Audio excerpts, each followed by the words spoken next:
everybody. Welcome to the show. You know where you are, the 9 at 9 with me, Tigo. And as always, at every show, I bring an expert. And every expert is special. But today is super special. One, because she's a friend of mine, Martha Adams. On top of that, she's a finance expert. And we're in November. So we're coming up to the end of the year. Did you hit your financial goals? Do you even understand them? We're ready to start a new year. And we wanted to try to touch with Martha and say, hey, what should we be doing? What pieces are we missing? Martha, are you out there? I'm right here. Hi, Tigo. It's so good to see you. Thank you for having me. It's so good to have you here. And before we get started, everybody's going, hey, that's Cleopatra. Yes, you are that best-selling author. We're going to throw the book up there in a minute. But you're that best-selling author, and everybody knows you from Cleopatras Riches and all of that. Can you start by telling us how you managed to write that book, why you wrote that book?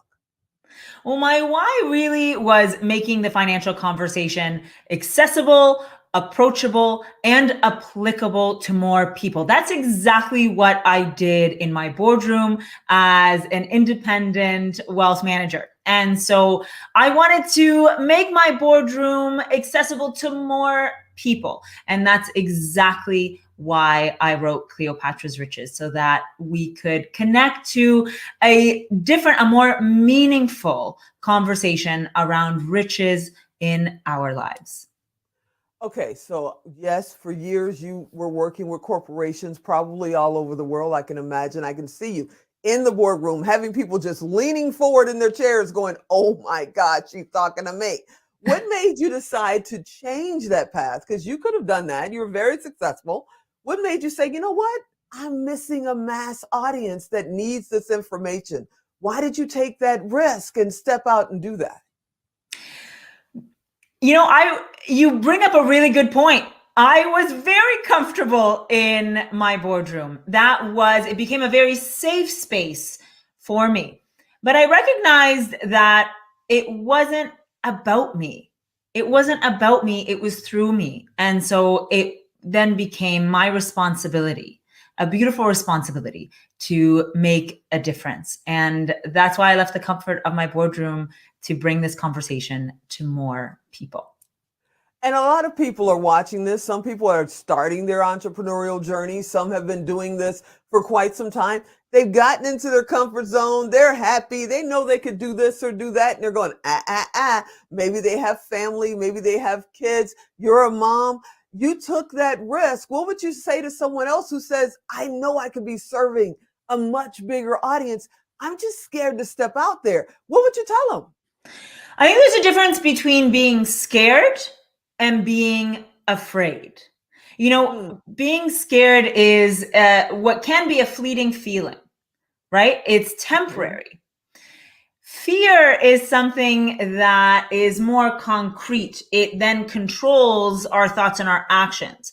So when you have that feeling of being scared, embrace it, understand where it's coming from. And that's what's going to allow you to break through it with action. Fear is something very different. So being scared is okay because it's for that little bit. And then you're going to be able to break through it with action. Prove something different to yourself. That's what I believe in. And that's what I try to practice every day. So you're a certified financial planner. We know that.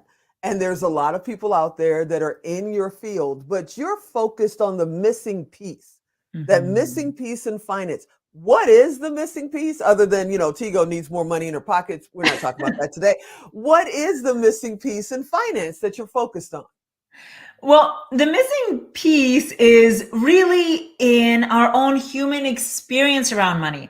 You see, when we talk about money, we're often talking about our financial literacy in the way that we understand managing our money and the different aspects of it. That's what we've been taught. But if money is a human experience, right? It's something that we've seen and experienced throughout our lives. So if you think about any life event of yours, bring it up on the screen of your mind. Anything that immediately comes up on the screen of your mind, whether it is a small life event, medium, large, and its significance, chances are money was there. It played a role in some way, shape, or form.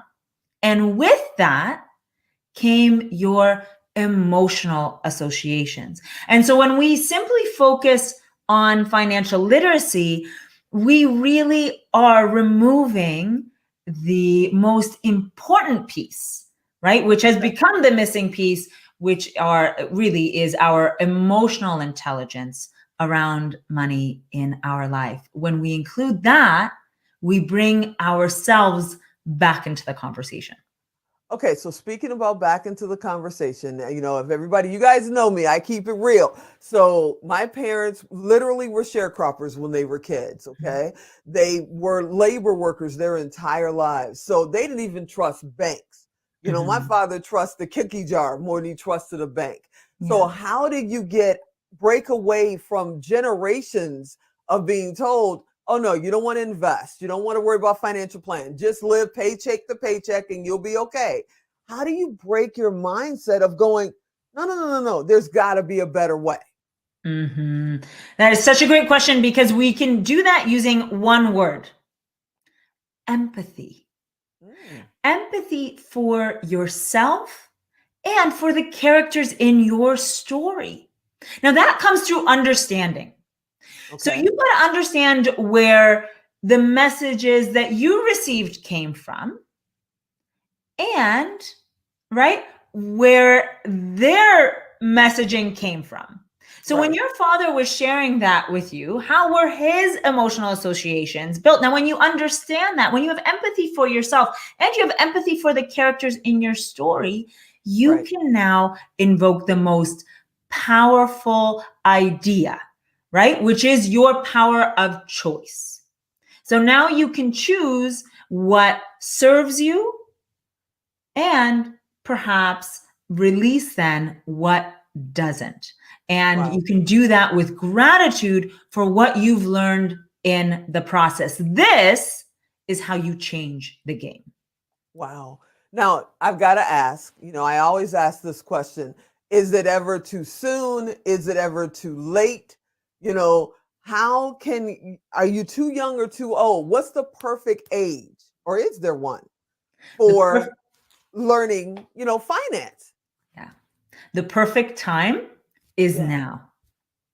The perfect time is now. Start the conversation because it belongs to you. Once you've started it, all you've got to do is continue it. It doesn't matter the age. It doesn't matter the life circumstance. What matters is your choice. Okay. I get that.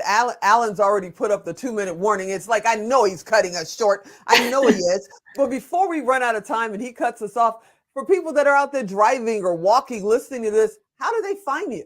If you go to www.marthaadamsmedia.com, take you right to my site. A lot of free resources there. I'd love to see you visit. And you're coming to Vegas. This is my hometown. You're coming to Vegas in a few weeks, right? You're going to be here with Bill Walsh. What's that about? I am. I will be at his Ultimate Wealth Camp December 12th to 14th. There are, I believe, still a few seats available. So if you look up Ultimate Wealth Camp, I'd love to invite you to look into tickets for that. An incredible lineup at that event. Wow, I can't wait to see you. We'll be there. We'll be screaming, Martha, Martha in the audience. I'm so happy you could take out time for this interview because I know how super busy you are, and I appreciate it. I hope you'll come back soon because we just got started talking about finance. We did get started, and I would be honored to continue the conversation, Tigo. Thank you so much for having me. Thanks for being here. You guys go to MarthaAdamsMedia.com to find out more information. She's a motivator. Really, Ellen? She's a motivational speaker. She's an author. She's a certified financial planner, and she's super cool. I would tell you the nickname we have for her, but I promised I wouldn't do that on the air. I hope you enjoyed this episode. I hope you'll come back next time. And as always, I'm Tigo. I'll talk to you next time. Really, Alan? Really?